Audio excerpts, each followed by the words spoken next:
Es el azote de los progres en televisión. No pueden con ella. Es el puño de hierro en guante de seda. Rocío Monasterio.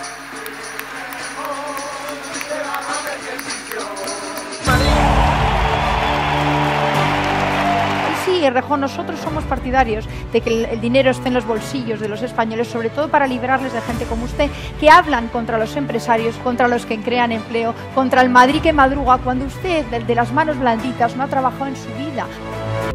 A los feministas les diría que dejen de buscar enemigos y que empiecen a construir un discurso ilusionante, ¿no?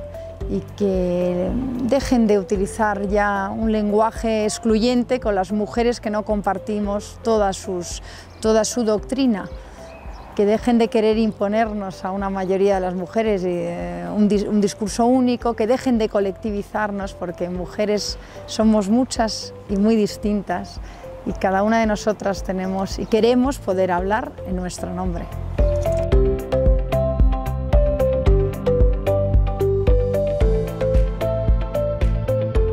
Bueno, yo las pocas veces que me he sentido discriminada ha sido probablemente con el mundo musulmán en las obras, donde no me dejaban dar órdenes, no toleraban que una mujer les diera órdenes en obra y ponían siempre un interlocutor.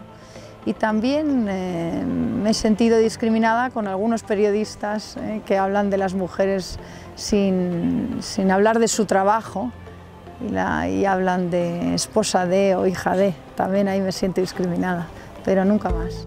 No necesito la condescendencia del hombre para protegerme, ni para conseguir mis metas, pero tampoco necesito la condescendencia y la protección de los socialistas o de estas feministas, es que no les necesitamos. Nosotras podemos conseguir lo que queramos por nosotras mismas. Déjeme que haga una reflexión. En España han sido asesinadas más mujeres por sus maridos que víctimas del terrorismo de ETA.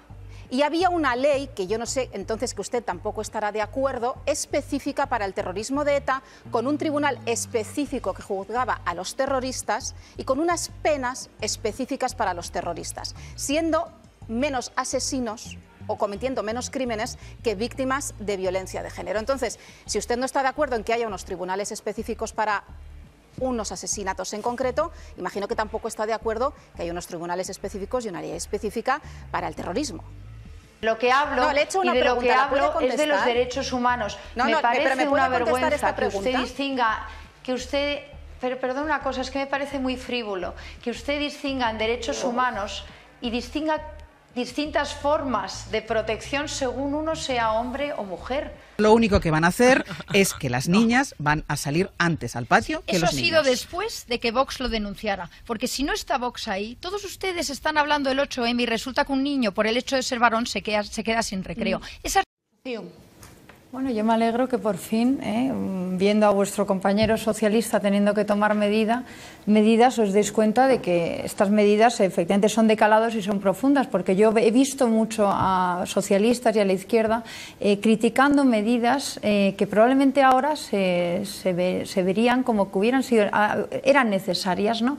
Y salisteis a la calle a gritar contra algunos que lo que defendían era la firmeza, ¿no? Y un discurso quizás muy alejado de la demagogia, probablemente un poco impopular, pero que hoy se demuestra que era necesario. A mí no me gusta hablar de París, a mí me gustaría hablar porque hoy hablamos todos de Bataclan, de París. Oiga, es que hace meses en Nigeria tuvimos Garissa y en Garissa se cargaron a un montón de estudiantes cristianos solo por el hecho de ser cristianos y Europa miró hacia otro lado. ¿Qué pasa? ¿Que la vida de un nigeriano vale menos que la vida de un parisino? Este problema lo teníamos hace mucho. Hemos reaccionado cuando nos ha tocado cerca.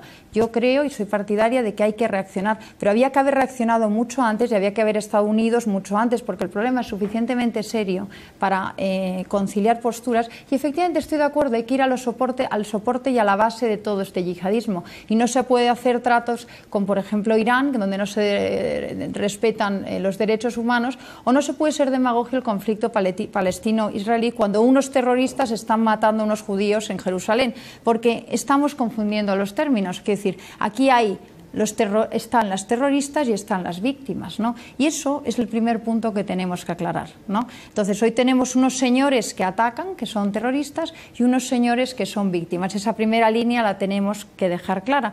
Y la segunda línea es: todas las víctimas son de igual de importantes. No porque sean parisinos nos tiene que tocar ahora el corazón y resulta que a los nigerianos, que estos mismos terroristas les masacraron hace meses, toda Europa miraba hacia otro lado. Rocío. Pues a ver, a mí el tema de Franco me queda lejos porque yo no había ni nacido. Pero bueno, os veo a todos anclados en el tema de Franco y es verdad que yo creo que hay que condenar, sí, hay que condenar las dictaduras. Por eso yo invito a todos que condenemos siempre las dictaduras, las que existieron y las que hay hoy, porque yo no veo a nadie condenar la dictadura castrista. Resulta que yo tengo pasaporte cubano y tengo que aguantar que todos habléis de Cuba como si fuera el paraíso de las libertades. Y yo no puedo entrar en Cuba porque si entro en Cuba me fusilan. Porque resulta que en Cuba se fusilaba gente. Bueno, a mi familia, aparte de ellos, los fusilaron, ¿vale? Por intentar defender la libertad. Entonces yo, si entro en Cuba, puede que tengan problema. Y veo que aquí hay un doble rasero. Hablamos de la dictadura de Cuba, pero no hablamos de la dictadura de Castro. Condenemos todas las dictaduras, ¿vale? ¿Estamos dispuestos a condenar la dictadura castrista?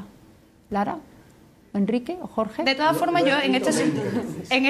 Necesitamos no estar trabajando 6 meses al año, no llegar a casa y ver a nuestros niños dormidos porque llegamos tardísimo. Pero claro, es que trabajamos muchas horas porque tenemos que pagar muchos impuestos para pagar los aquelarres estos, las fiestecitas por la Gran Vía de género. Que se dejen de festejar, o que festejen lo que quieran, pero que se pongan a trabajar y que nos bajen los impuestos.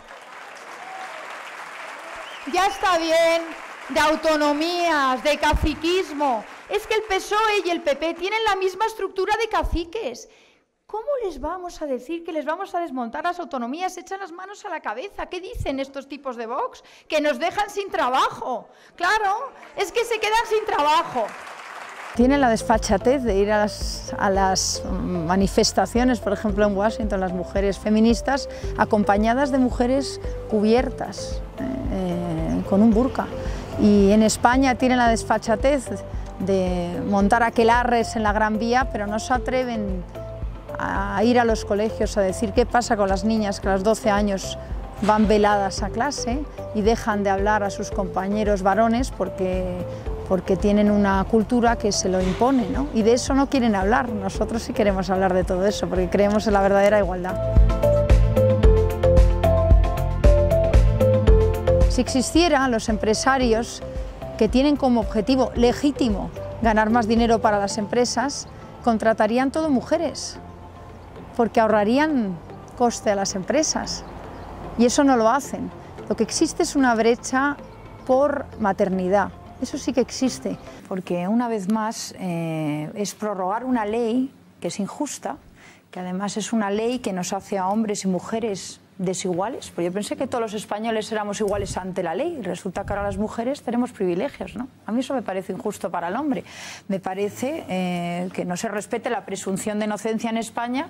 Y que prorroguemos una ley que no respeta la presunción de inocencia, me parece asombroso, me parece de país tercermundista. Además, me parece vergonzoso que se dediquen más recursos cuando hemos comprobado que, por ejemplo, el 2015, que es cuando más recursos se destinaron, fue el año que, por desgracia, más mujeres asesinadas hubo en España. Y entonces, en la memoria de la ley, dicen con todo orgullo como el año que dedicamos más recursos fue el año que más mujeres, entonces vamos a seguir dedicando más recursos. Oiga, ¿no pueden ustedes pensar que a lo mejor se están equivocando con la ley, que a lo mejor resulta que esta ley está demasiado preocupada del género y no de atajar la violencia? Y que a lo mejor lo que pasa es que los recursos no están llegando a las mujeres verdaderamente maltratadas y lo que están es alimentando una red clientelar de subvenciones de feministas radicales, de mujeres asociadas a partidos, se utiliza como financiación para partidos, etcétera, y se ha creado una gran industria de grupos que no están realmente interesados en acabar con la violencia contra la mujer y que solo se dedican al negocio del género, y hay ¿qué tendríamos que analizar bien qué es esto del género? ¿Cómo creéis que se acaba con esta lacra? Porque que es una lacra y que se están produciendo muertes y no hace falta que una víctima muera para condenar una agresión, me da igual. Pero ¿cómo se acaba con esta lacra? Porque es que llevamos años y años... Como es un tema gravísimo, ya con que haya una mujer es un tema gravísimo, lo primero que tenemos que hacer es reformar la ley, porque no está funcionando y es urgente y es una responsabilidad brutal si mantienes la misma ley con las mismas medidas y simplemente les das más recursos, porque entonces sabes que has fracasado y estás prorrogando las mismas medidas. Entonces, lo primero, la ley tiene que amparar a todas las víctimas de la violencia, porque hay que recordar que todos los años hay 30 hombres muertos en manos de sus parejas, y esto también de esto hay que hablar, y hay niños, y hay parejas de lesbianas, y hay parejas de... que esto la ley no lo contemplaba, ¿no? Entonces, todos tienen que estar, todas las víctimas incluidas por esta ley que se tiene que llamar ley de violencia intrafamiliar. No se le automáticamente tache como maltratador, y por supuesto no podemos incentivar las denuncias falsas, que es lo que se está haciendo ahora, porque con esta ley y más con las nuevas medidas lo que vamos a incentivar es que algunos se tomen esta ley como un modo de vida, porque eso está pasando en algunos sitios, ¿no? Entonces, y tenemos que entender la gran industria que hay detrás, que de verdad no está luchando por atajar la violencia, está luchando por, recordemos, políticas de género. Bueno, buenos días a todos. Parece mentira que siga siendo la única que le he plantado delante de las narices las esposas a Puigdemont. Esto no puede ser. Y no, en Vox no vamos a dejar que a las mujeres se nos trate como débiles. Vox estamos orgullosas de ser mujeres. Creemos que podemos llegar a aquellos sitios donde queramos llegar y que no nos hace falta que nos venga un Rivera, un Pedro Sánchez, de machitos, a protegernos a nosotras las mujeres como si fuéramos débiles. Y creo que hay que perseguir a aquel que discrimine a la mujer o al hombre porque, por ejemplo, en la Comunidad de Madrid podríamos decir que en sectores como la sanidad o la justicia, donde hay un 70% de mujeres, el hombre está discriminado. ¿Lo decimos? No. Aplica a la Comunidad de Madrid el Partido Popular políticas de género a sus funcionarios en sanidad, pero si hay un 70% de mujeres en justicia. ¿Qué me están contando? Nos están tomando el pelo. Sobre todo que nos dejen de utilizar a las mujeres, de verdad, que no nos hacen falta los políticos, que nos hace falta que nos protejan. Que estamos ya a otro nivel. Yo creo que el problema del feminismo de hoy es el feminismo supremacista que nos intenta imponer a las mujeres un uniforme. Yo no quiero que estas feministas de hoy me pongan un burka y me amordacen y me digan cómo tengo que pensar, lo que tengo que decir, lo que no puedo decir. Yo creo en la libertad, entonces no creo en este feminismo supremacista que nos impone un discurso y a las que discrepamos de ese discurso nos señala y nos manda castigadas a la esquina.